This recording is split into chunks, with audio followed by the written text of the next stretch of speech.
Welcome to Bethel Online Education Hub. Learn anytime, anywhere. Don't forget to like, comment, share, and subscribe for more. Let's learn together, the Bethel way. This is lesson 9 of practical research entitled Research Intervention. What is research intervention or the nature of research intervention pertains to what is going to happen to the subject of the study. It covers who will receive the intervention and to what extent it will be applied to them. A research intervention is the treatment, action, or manipulation introduced by a researcher in a study to see if it causes a change in an outcome. It is the key element that is intentionally applied to a group of participants, either experimental or treatment group, to evaluate its effects, typically by comparing their outcomes to a group that did not receive the intervention. Interventions can be used in different fields of study. Pwedeng sa pagdevelop ng bagong gamot or vaccine using clinical trial, implementing a new teaching method in a classroom, introducing behavior change program. Pag halimbawa, pwedeng nagda-diet sila or ano yung exercise nila. And then using a new surgical procedure or medical device. Here are some of the steps kung magde-describe or gagawa kayo ng research intervention process. A. Write the background information. An introductory paragraph that explains the relevance of the intervention to the study conducted. Second, describe the differences and similarities between the experimental group and control group. It will state what will happen and what will not happen within your intervention process. Meron tayong dalawang groups kapag halimbawa maggagawa kayo ng intervention process. So yung una, yung experimental group or yung tinatawag na treatment group. The experimental group is the group of participants in an experiment that receives the intervention. So sila yung tinetest. Second group is the control group, the group that does not receive the intervention being tested. The role is to serve as a baseline against which the experimental group's results are compared. So, sila yung magiging comparison group. Sila yung magko-compare kung meron bang changes or wala during the experiment. The next steps are describe the procedure. It is how will the experiment group receive or experience the condition, how the intervention happens to achieve the desired result of the study. So, explain nyo dun sa experimental group kung ano ba yung pwedeng mangyari or what they are to expect. Next step is explain the basis of procedures. Explains why the procedure are necessary to establish the validity of the procedure. So, bago nyo gawin yung research or bago kayo mag-conduct ng survey o kaya interview, i-explain nyo din kung bakit ba kailangan nyo siyang gawin, para saan ba siya, para maging valid yung paggawa nyo ng intervention process. So, since done na kayo sa process ng intervention or kung paano ba siya ginagawa, ito yung mga example. Una is yung medical trial. Medical trial is also called a clinical trial. It is a research study involving human volunteers designed to answer specific questions about a medical approach. The purpose is to determine if a new treatment, drug, device, or behavioral change is safe and effective before it can be made widely available to the public. So, bago kayo nakakabili ng mga gamot or anything na may kinalaman sa medical, tinetest muna yan. Most of the time, tao yung nagtetest para sa medical or clinical trial.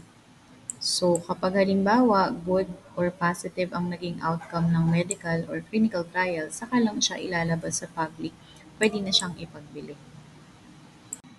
Second example is educational intervention. Educational intervention is a structured, targeted action taken by educators or school staff to help a student who is struggling or at risk for academic or behavioral problems.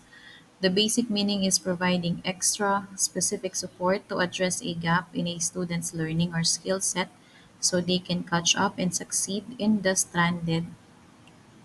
standard curriculum.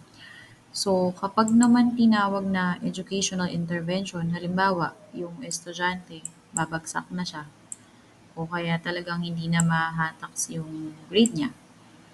Sample nito, yung nagbibigay yung mga teachers ng makeup classes, o kaya nagbibigay sila ng extra time and effort para tulungan yung estudyante na makapasa, pwedeng i-tutor, or halimbawa i-lesson or magbigay sila ng lesson ng one-on-one para matulungan nila yung estudyante kung halimbawang kailangan ng educational intervention.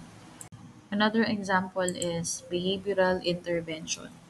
Behavioral intervention is a structured strategy for action designed to teach, reinforce, or change specific human behaviors.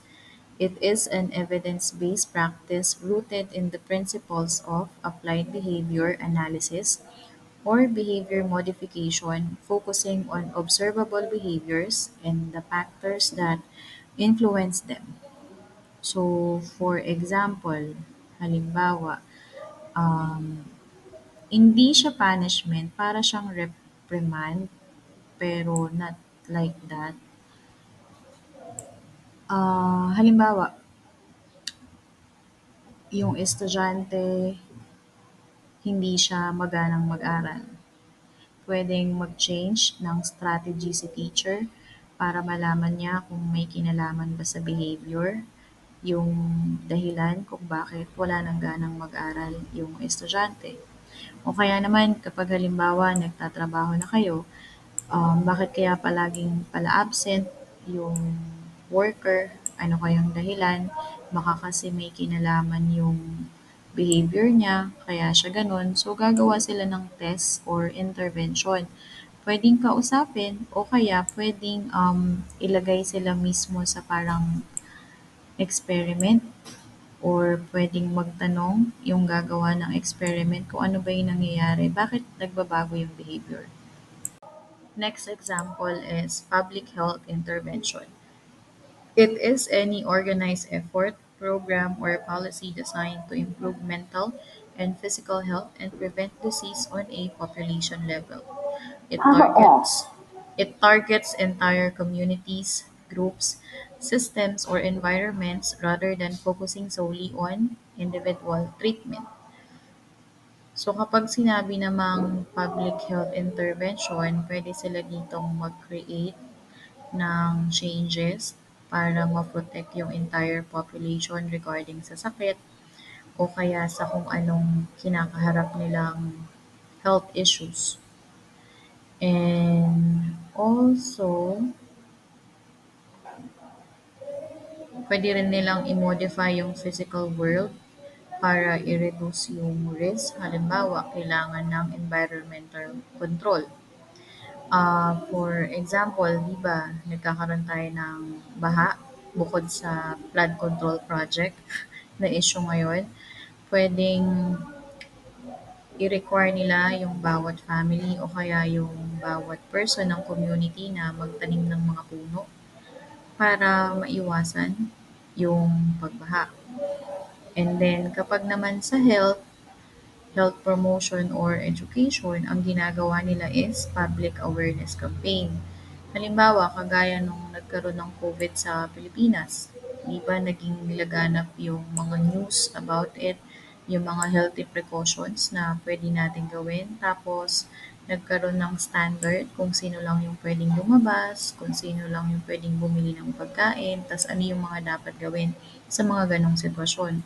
So, yun yung tinatawag na public health intervention. In summary, a research intervention is a deliberate action or treatment applied to a study group to test its effect on a specific outcome, often using an experimental design with a control group for comparison. So again, kapag sinabing research intervention, pwedeng gagawa sila ng action o kaya ng treatment regarding sa kung ano man yung kinakailangang gawin. Tapos laging meron silang dalawang group. Yung isa experimental, tapos yung isa yung control group para ma-compare nila kung ano yung nangyari before and after the experiment.